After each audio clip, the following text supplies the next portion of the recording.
আমাকে সারা জীবন কষ্ট পেতে হয়েছে, সো এখন আমি আমার নিজেকে ভালো রাখবো। কেন তার ঘরের ভেতরের মানুষগুলো বা তার কাছে যারা থাকতে চায় তারাই তাকে বুঝতে চায় না? বাবা মা হয়েও সন্তানের কাছে ভুল করলে ক্ষমা চাওয়া যায়, এটা অন্যায় কিছু না। আসেন আপনাদেরকে আজকে গল্পের ছলে একটা সাইকিয়াট্রিক ডিসঅর্ডার নিয়ে একটু বলি। রণ এবং রিনিতা দুই ভাই বোন, এবং ওদের বাবা মার দাম্পত্য সম্পর্ক তেমন ভালো ছিল না। ছোটবেলায় তাদের বাবা মাদের ভিতরে প্রচন্ড রকম ঝগড়াঝাটি হতো, রাগারাগি হতো, এবং দেখা যেত বাবা মার রাগগুলো ওদের দুই ভাই বোনের উপরেই পড়তো। রণ এবং রিনিতার বয়সের পার্থক্য ছিল 8 বছর, এবং রিনিতা বড়।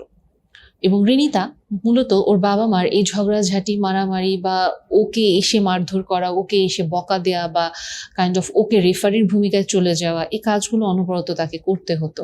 এবং রিনিতার উপরে ওই প্রেশারটাও ছিল যে তাকে ভালো পড়াশোনা করতে হবে, ভালো রেজাল্ট তাকে করতে হবে, কারণ যেহেতু বাবা মা ওনাদের দুজনকে নিয়ে অনেক বেশি ফ্রাস্ট্রেটেড।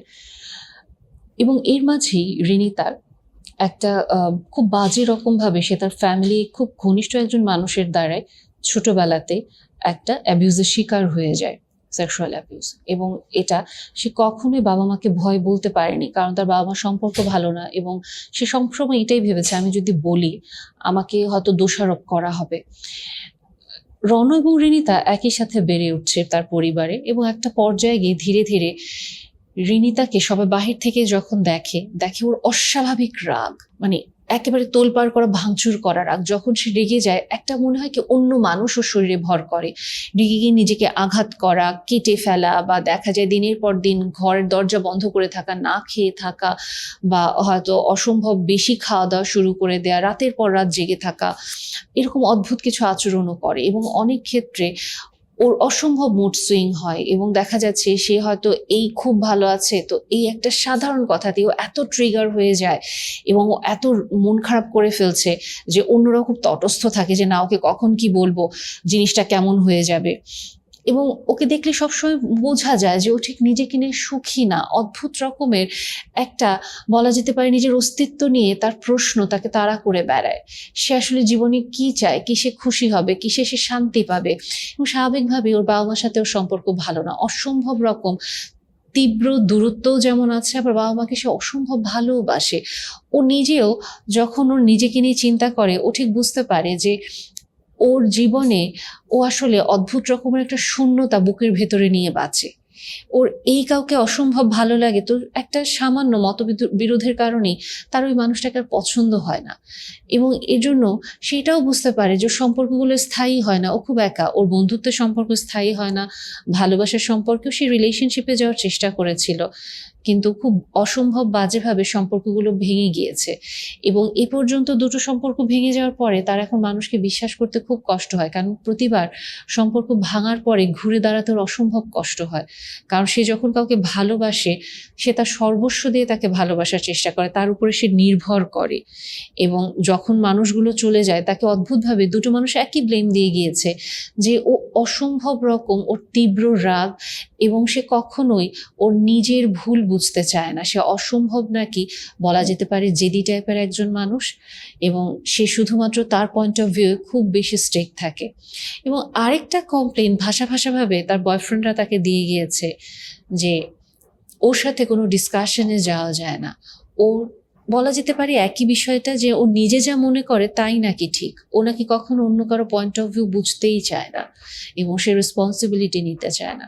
বাসার মানুষদের সাথেও সে যখন কথা বলতে যায় তখন ওর কাছে মনে হয় আসলেই ওরা তাকে এত কষ্ট দিয়েছে সারা জীবন যে ওরা এখন ডিজার্ভ করে না ওর কোনো ভালো ব্যবহার, বা ওর কোনো রকম পেশেন্স, ওর ধৈর্য, বা ওর কোনো রকম আন্ডারস্ট্যান্ডিং। ও এখন মনে করে যে আসলেই আমাকে সারা জীবন কষ্ট পেতে হয়েছে, সো এখন আমি আমার নিজেকে ভালো রাখবো। এবং ইন্টারেস্টিংলি কিছু ফেসবুক গ্রুপও আছে, যে গ্রুপগুলোতে সে যখন ওর নিজের জার্নিটার কথা শেয়ার করে তখন ওখানে অন্যরা ওকে খুব এম্পাওয়ার করে যে হ্যাঁ তুমি তো ঠিকই ডিসিশন নিচ্ছ, বা অবশ্যই আমি হলেও এরকমই একটা কাজ করতাম, সবাই তোমাকে কষ্ট দিচ্ছে, এখন তোমার উচিত তোমার নিজেকে ভালোবাসা, তোমার নিজেকে যত্ন করা। এবং অদ্ভুতভাবে এই গ্রুপগুলোর দেয়া সাজেশনগুলো ফলো করেও কেন জানি না ও কখনো ভালো থাকতে পারে না। ও ওর ভেতরে ওই শূন্যতাটা তো থাকেই। ও নিজের পরিচয় নিয়ে খুশি না, নিজের অস্তিত্ব নিয়ে তার অসম্ভব রকম প্রশ্ন যে আসলে কি করলে সে শান্তি পাবে। এবং বিভিন্ন সময় তার অসম্ভব রকম সেলফ হার্মের থট আসে, নিজেকে আঘাত করার, আত্মহত্যার চিন্তা চলে আসে। এবং সে নিজেও বুঝতে পারে যে সে যখন হুট করে রেগে যায়, কেন রেগে যায় সে জানে না, তার রাগটা সে থামাতে পারে না, কিন্তু রাগ থেমে যাওয়ার পরে তার যে তোলপাড় করার আগে অসম্ভব ক্ষতি হয়ে গেল আশেপাশে, এটা সে ধরতে পারে। তখন তার নিজের উপরে আরো বেশি একরকমের খারাপ লাগা তৈরি হয়ে যায় এবং একটু পরেই তার আশেপাশের মানুষদের উপরে তীব্র ক্ষোভ তৈরি হয় যে কেন তারা তাকে রাগিয়ে দেয়, কেন তারা তাকে বুঝতে পারে না। ঠিকই তো, সোশ্যাল মিডিয়ার ওই গ্রুপের মানুষগুলো তাকে বুঝতে পারে, বাইরের জগতের মানুষরা তাকে ঠিকই খুব পছন্দ করে, কেন তার ঘরের ভেতরের মানুষগুলো বা তার কাছে যারা থাকতে চায় তারাই তাকে বুঝতে চায় না। সেটা ফ্রেন্ড হোক, সেটা দেখা যায় ভালোবাসার মানুষ হোক, সেটা বাবা মা ভাই হোক। রনও তো একই পরিবারে বড় হয়েছে, ওর কেন কোনো কষ্ট হয় না?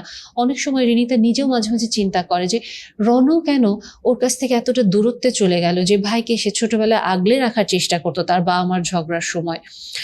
এবং একটা পর্যায়ে সে এভাবে করে যখন খুব সাফার করছিল, আস্তে আস্তে করে তার দূরত্ব মানুষের সাথে আরো বাড়ছে এবং তারপরেও সে সিদ্ধান্ত নেয় সে বিয়ে করবে একজনকে তার ভালো লাগে, ভালো লাগা থেকে ভালোবাসার তৈরি, এবং সে এবার আর কোনো রকম সম্পর্কে যেতে চায়নি, সে বিয়ে করেছে। এবং বিয়ের পরে অদ্ভুতভাবে সে আবিষ্কার করলো সেই সেম সাইকেল চলে আসছে।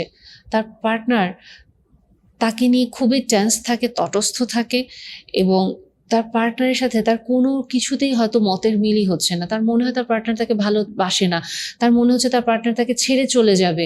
এবং তার অদ্ভুত রকমের এই ট্রাস্ট ইস্যু নিয়ে সে তার পার্টনারকেও যে মন খুলে ভালোবাসবে এটাও সে পারে না। শুরুর দিকে তার পার্টনার তাকে অনেক বুঝতো, অনেক ভালোবাসতো, কিন্তু এখন মনে হয় এই মানুষটার সাথে সংসার করা অসম্ভব। ও মনে হচ্ছে জীবনের অনেক বড় বেশি ভুল করে ফেলেছে, তার উচিত ডিভোর্স দিয়ে চলে যাওয়া। ইনফ্যাক্ট তার সোশ্যাল মিডিয়ার মানুষরাও তাকে এটাই এনকারেজ করে যে এত টক্সিক ফ্যামিলিতে তুমি কেন থাকবা, এত টক্সিক হাজব্যান্ডের সাথে তুমি কেন থাকবা, তোমার উচিত মুভ অন করা, তোমার উচিত সেলফ লাভ প্র্যাকটিস করা। তোমাকে যেহেতু কেউ বুঝতে পারছে না, আস্তে আস্তে করে তোমার উইথড্র করা উচিত এবং তুমি তোমার নিজের জগতে তুমি নিজেকে নিয়ে হ্যাপি থাকো, তুমি যেটা করে তুমি ভালো থাকো ওগুলো করে ভালো থাকো। এবং দিন দিন সেইগুলোই করছে এবং অদ্ভুতভাবে এগুলো করেও সে শান্তি পাচ্ছে না। সে আসলেই তার নিজেকে প্রায়োরিটাইজ করছে, সে নিজেকে প্যাম্পার করছে, কিন্তু দিন শেষে ওই একই মুড সুইং, একই অ্যাঙ্গার ইস্যু, একই শূন্যতা বোধ, একই তার কারোর সাথে সম্পর্ক অফলাইনে বা বাস্তব জীবনে ভালো থাকছে না, এবং ওই একইভাবে সে দিন শেষে একা থাকছে, নিজেকে ক্ষতি করে ফেলছে এবং তার আত্মহত্যার চিন্তা আসছে। বর্ডারলাইন পার্সোনালিটি ডিসঅর্ডার নিয়ে এতক্ষণ কথা বলছিলাম, গল্পের ছলে বললেও খেয়াল করে দেখবেন যে ছোটবেলার প্যারেন্টিং ট্রমা বা ছোটবেলার সেক্সুয়াল অ্যাবিউজের ট্রমা বা সিভিয়ার কোনো অ্যাবিউজের ট্রমা, এগুলো অবশ্যই বর্ডারলাইন পার্সোনালিটি তৈরি করতে একটা মানুষের মধ্যে খুব দৃঢ় ভূমিকা পালন করে। এছাড়া অন্যান্য অনেক কারণ থাকে। আরও যেই জিনিসটা, বর্ডারলাইন পার্সোনালিটি ডিসঅর্ডার যে শুধুমাত্র মেয়েদের হয় এমন না, ছেলে মেয়ে উভয় সমান তালে হবে। এবং স্বাভাবিকভাবে আমাদের প্যারেন্টিংয়ে অনেক ভুল ছিল একটা সময়। ডেফিনেটলি বাবা মায়েরা ভুলভাবে ভালোবেসেছেন জিনিসটা এমন না, ওনারা ভালোবেসেছেন সন্তানদেরকে, কিন্তু ওনাদের নিজেদের স্ট্রাগলের কারণে অনেক সময় বাবা মার চেয়ে ওনারা বেশি স্বামী স্ত্রী বা খুব আত্মকেন্দ্রিক হয়ে গিয়েছিলেন, যে কারণে বাচ্চাদের সাফারিংসটা অনেক বেশি ছিল এবং বর্ডারলাইন পার্সোনালিটিটা ডেভেলপ করে যায়। এবং অনেক ক্ষেত্রেই দেখা যায় যে বাচ্চাদের সাথে বাবা মাদের একটা দূরত্ব চলে আসে। আমি যেই সিনারিওগুলো তুলছিলাম যে সোশ্যাল মিডিয়া অনেক বেশি একটা ভূমিকা পালন করে এই বর্ডারলাইন পার্সোনালিটি ডিসঅর্ডারটাকে কিওর করতে না, বরং আরও বাড়িয়ে দিতে। কারণ এখানে একটা পয়েন্ট আমি হাইলাইট না করলেই না, যেই মানুষটার বর্ডারলাইন পার্সোনালিটি ডিসঅর্ডার থাকে তার ভিতরে যদি এই ইনসাইট না থাকে, এই জ্ঞানটা না থাকে যে আমার এরকম ব্যক্তিত্বের অসুখ আছে এবং আমাকেও আসলে জীবনে আমি অনেক কষ্ট পেয়েছি, কিন্তু আমার নিজেকে এখন হিল হতে হবে। আমি ছোটবেলা থেকেই বেড়ে ওঠার পথে এতটা কষ্ট পেয়েছি, তার মানে এটা না এখন আমি অন্য সবাইকে আসলে কষ্ট দিতে পারবো বা আমি সবাইকে এটা বোঝানোর চেষ্টা করব যে একটা সময় আমি ভিকটিম ছিলাম, এখন আমার কথা তোমাদেরকে শুনতে হবে, তোমরা বাধ্য। বরং এটা করলে আমি আরও বেশি টক্সিক হয়ে যাব, এটা করলে আমার মুড সুইং বা ওই যে আইডিয়ালাইজেশন এবং ডিভ্যালুয়েশন, এটার কারণে আমি যে মানুষকে হুট করে আমার জীবন থেকে কেটে ফেলি বা আমার ট্রাস্ট ইস্যুর কারণে আমি যে মানুষ থেকে আলাদা হয়ে যাই, আমাকে এটা আস্তে আস্তে আরও টক্সিক একটা হিউম্যান বিইংয়ে কনভার্ট করে ফেলছে। আমরা অনেক সময় এটা বুঝতেই পারি না, কারণ সোশ্যাল মিডিয়াতে আমরা যখন আমাদের গল্পগুলো লিখি, বর্ডারলাইন পার্সোনালিটি ডিসঅর্ডারের একজন মানুষ তার পার্সপেক্টিভ থেকে, সে তার নিজের কোনো ভুল লেখে না, কারণ সে ওই জায়গাটা দেখতেই পায় না। সে জাস্ট ওই পয়েন্টগুলো হাইলাইট করে যে সে তো সবই ঠিক করছে, কিন্তু অন্যরা তার সাথে অন্যায় করছে। এবং স্বাভাবিকভাবেই যেহেতু অনলাইনের মানুষ, বাস্তব জীবনে তাদের সাথে কোনো পরিচয় তার নেই, তাকে ব্যক্তি জীবনে তাকে তারা চেনে না, সো তাদের কাছেও এটা মনে হয় না ঠিকই তো আছে যে ওর সাথে অন্যায় হচ্ছে, তাইলে ওর এখন আসলে বিদ্রোহ করা উচিত, সেলফ লাভে যাওয়া উচিত, যেটা কিনা বর্ডারলাইন পার্সোনালিটিটাকে আরও বেশি বাড়িয়ে দেয় এবং খুব টক্সিক করে তোলে। ওই মানুষটা নিজেই নিজেকে একটা পর্যায়ে টলারেট করতে পারে না, কারণ খুব স্বাভাবিকভাবে একটা মানুষ কি একা বাঁচতে পারে? সে তার সুপারফিশিয়াল রিলেশনগুলোতে ভালো থাকে, তাও কিছুদিনের জন্য, কিন্তু একটু তার মতের অমিল হলেও মানুষের কাছ থেকে সে আলাদা হয়ে যায়, কেটে দিচ্ছে। এবং বর্ডারলাইন মানুষদের ভিতরে ভালোবাসা পাওয়ার অদ্ভুত রকমের একটা ক্রেভিং থাকে। এবং এটা আমার কথা না, পরিসংখ্যানে দেখা গিয়েছে যদি একজন বর্ডারলাইন পার্সোনালিটির মানুষের ছেলে মেয়ে যেই হোক না কেন তাকে যত্ন করা যায়, ভালোবাসা দেওয়া যায়, তার ট্রমাটা হিল করা যায়, এবং সে যদি নিজে অ্যাকনলেজ করে তার বর্ডারলাইন পার্সোনালিটি ডিসঅর্ডার আছে, সেটা নিয়ে কাজ করতে চায়, সেই ক্ষেত্রে দেখা যাচ্ছে 5 বছরের ভিতরে আস্তে আস্তে করে তাদের রিকভারি রেটটা অনেক বেশি হাই থাকে। এবং এটা যে আবার পরবর্তীতে ফেরত আসবে, অনেক ক্ষেত্রে এটাও আর হয় না। কিন্তু এই জায়গাটাতেই যেটা খুব জরুরি, যে ধরুন রিনিতার পরিবারের যে সিনারিওটা আমি দিলাম, যদি রিনিতার বাবা মা একটা পর্যায়ে গিয়ে এটা অনুভব করেন যে ওনারা রিনিতার সাথে যে কাজটা করেছেন এটা অন্যায় ছিল, সেই ক্ষেত্রে তারা যদি রিনিতাকে সরি বলে, সেই ক্ষেত্রে তারা যদি রিনিতার প্রতি তাদের ওই গিল্ট ফিলিংটা তৈরি হয়ে যায় যে না, আমি ওর সাথে এত অন্যায় করেছি, এখন তাহলে আমাকে ওর বাকিটা জীবন মাথা নিচু করেই থাকতে হবে, ও যা বলবে আমি তাই মেনে নিব, আমি সব সময় ওকে সরি বলতে থাকবো, এবং ওকে আমি অসম্ভব ভয় পাই কারণ ওর রাগটা এত মারাত্মক যে আমি ওটা নিতে পারি না, ভাঙচুর করে ফেলে, বা আশেপাশের মানুষরা কি বলবে, খুব অসম্মানের ভয় করি। এই জায়গাটাও অনেক সময় রিনিতার হিলিংয়ের জন্য ব্যাকফায়ার করে। কারণ একটা জিনিস আমি এই ক্ষেত্রে পরিবারের সদস্যদেরকে বলবো, যদি আপনারা এটা অনুভব করেন এবং আপনারা এটা রিয়ালাইজ করেন যে আপনারা রিনিতার জীবনে অনেক কষ্টের কারণ হয়েছিলেন, তাহলে অবশ্যই আপনারা নিজেরা থেরাপিতে যান, আপনারা সিনসিয়ারলি রিনিতার কাছে ক্ষমা চান। কারণ বাবা মা হয়েও সন্তানের কাছে ভুল করলে ক্ষমা চাওয়া যায়, এটা অন্যায় কিছু না। আপনারা ক্ষমা চান, এবং যদি আসলে আপনার সন্তান আপনাকে এটা বলে যে আপনার ঘনিষ্ঠ পরিবারের কোনো সদস্যকে অ্যাবিউজ করেছিল, যেই ট্রমাও এখনো বয়ে নিয়ে বেড়াচ্ছে, যেটার জন্য ওর ব্যক্তিত্বের গড়ের অসুখ তৈরি হয়ে যাচ্ছে, প্রোটেস্ট করুন স্ট্রংলি ওই পরিবারের সদস্যের বিরুদ্ধে। আপনার বাচ্চার হাত ধরুন, ও হয়তো আজকে পূর্ণবয়স্ক একজন মানুষ, তারপরেও ওকে এতটুকু ওই ভালোবাসাটা দেন, এতটুকু নিশ্চয়তা দেন যে আপনারা এটা রিয়ালাইজ করেছেন যে আপনারা ওর প্রতি অন্যায় করেছেন, জুলুম করেছেন, এবং ওর সাথে আসলে অন্যায় হয়েছে বা জুলুম হয়েছে। এটা অনেক ক্ষেত্রে ওদেরকে একটু হলেও হেল্প করে। এবং আপনার সন্তানকে তখন আপনি এই উৎসাহটা দেন, সে যেন আস্তে আস্তে করে থেরাপিতে যায়, নিজের হিলিং নিয়ে কাজ করে। আরও যেই জিনিসটা জরুরি, অনেক ক্ষেত্রেই যারা বর্ডারলাইন পার্সোনালিটিতে আসলে ভুগতে থাকেন দীর্ঘদিন ধরে, অনেক ক্ষেত্রে তাদের প্যারেন্টসরা বা তাদের কাছের মানুষরা যারা তাদের প্রতি অন্যায় করে ফেলেছে, এবং তারা যদি এটা রিয়ালাইজ করে সরিও বলেন, ওনারা অনেক সময় সরিটা নিতে প্রস্তুত থাকেন না, কারণ ওনাদের ভিতরে ওই ভিকটিম মাইন্ডসেটটা তৈরি হয়ে যায়। এক, সোশ্যাল মিডিয়া এটাকে ইনফ্লুয়েন্স করে। 2, এটাও সত্যি কথা যে ওনারা অনেক সময় অ্যাকাউন্টেবিলিটি নিতে চান না, কারণ অ্যাকাউন্টেবিলিটি নেওয়া মানেই তাদের নিজেকে নিয়ে কাজ করতে হবে, এবং অনেক ক্ষেত্রে তারা তাদের ডিসকমফোর্টের ভিতরে কমফোর্টেবল হয়ে যায়। আমরা হয়তো ভাবছি যে ওরা খুব অলস, ওরা নিজেকে নিয়ে কাজ করতে চায় না, বাট একটা ব্যাপার কি, ওরা একটা দীর্ঘ সময় একটা মানসিক ট্রমার ভিতরে থাকতে থাকতে ওই ট্রমাটা ভেদ করে তারা যে বের হবে, ওই এনার্জিটা তাদের থাকে না। এবং কিছু ক্ষেত্রে আসলেই তারা রিয়েলিটি এসকেপ করতে চায়, তারা ওই জায়গাটায় থাকতে চায়, কমফোর্ট পেতে চায় এটা শুনে যে আমার সাথে সারা জীবন অন্যায় হয়েছে, সো এখন আমি যা করবো এটা সবাইকে মেনে নিতে হবে। যদি আপনি দেখেন যে আপনার পরিবারের সদস্য এরকম একটা পর্যায়ে আছে যে আপনারা আসলেই ওই হিলিংটা তাকে অফার করতে চাইছেন, আপনারা অনুতপ্ত এবং আপনারা সব কিছু ঠিক করতে রাজি, কিন্তু উনি এখন আর রেসপন্সিবিলিটি নিতে চান না, উনি থেরাপিতে নিতে চান না, উনি জাস্ট ওই ভিকটিম রোলটা প্লে করতে চান, সেই ক্ষেত্রেও আপনারা অবশ্যই ওনার সাথে কোনো রকম বকাঝকা, মারধর, হইচই, উত্তেজনা না, এগুলো করে উনি কখনোই সুস্থ হবেন না।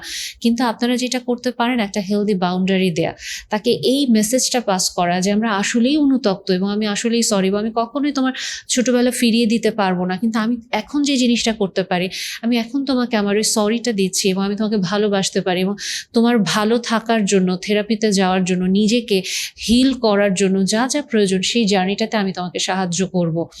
কিন্তু আমি আসলে যেই জিনিসটা হয়ে গিয়েছে ওটাকে আমি আনডু করতে পারবো না, ওটাকে আমি ডিলিট করতে পারবো না, এবং এটার জন্য আমি সারা জীবন ব্লেমও নিতে পারবো না। কারণ আমি একটা ভুল করেছি, আমি বুঝতে পেরেছি, অনুতপ্ত, আমি এখন সরি। কিন্তু এটা এখন হাই টাইম যে তুমি একজন অ্যাডাল্ট, তুমি এখন রেসপন্সিবিলিটি নিবে তোমার নিজের লাইফে। তুমি চাইলে সারা জীবন আমাকে ব্লেম দিয়ে যেতে পারো, অথবা তুমি তোমার অ্যাকাউন্টেবিলিটি প্র্যাকটিস করতে পারো, যেখানে তোমার কষ্ট হলেও তুমি আস্তে আস্তে একটা সুন্দর জীবনে যেতে পারবে। কিন্তু অনেক সময় এই কনফ্রন্টেশনটা আমরা ফ্যামিলি মেম্বাররা অসম্ভব ভয় পাই।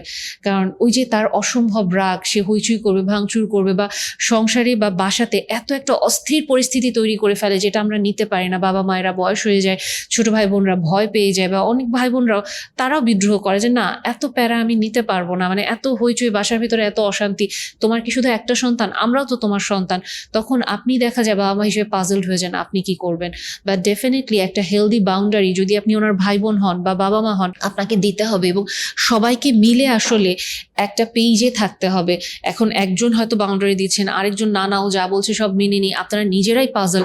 সেই ক্ষেত্রে আসলে কখনোই বর্ডার লাইনের ওই মানুষটা আপনাদের পরিবারে উনি রেসপন্সিবিলিটি প্র্যাকটিস করতে চাইবেন না, কারণ উনি ইজি এসকেপ খুঁজবেনই।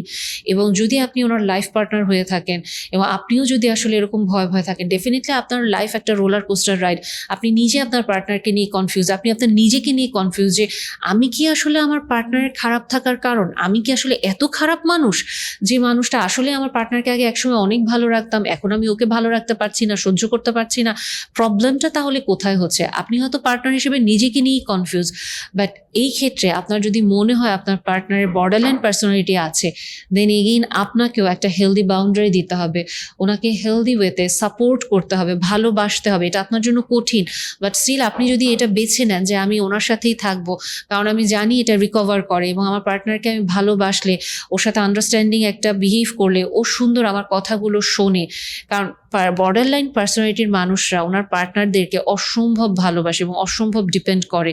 এবং আপনি যদি ওনাকে আদর করে ভালোবাসা দিয়ে কাউন্সেলিংয়ে নিতে পারেন, অ্যাকাউন্টেবিলিটি প্র্যাকটিস করাতে পারেন, দেন উনি কিন্তু আস্তে আস্তে হিল হয়ে যাবে। কিন্তু এখানে অ্যাজ এ পার্টনার আপনাকে ওই ধৈর্যটা রাখতে হবে, এবং সবার আগে আপনাকে ওই ডিসিশনটা নিতে হবে আপনি কি জার্নিটার জন্য প্রস্তুত কিনা। কারণ ডেফিনেটলি আপনার পার্টনারের ট্রমা অবশ্যই আপনি জোর করে আপনার উপর কেউ চাপিয়ে দিবে না যে না ওনার দায়িত্ব নিতে হবে, হিল করতে হবে। হয়তো ভালোবাসা থেকে আপনি আপনার পার্টনারের হাতটা ধরেছেন এবং ওখান থেকেই আপনার পার্টনারকে সামনের দিকে এগিয়ে নিয়ে যাওয়া।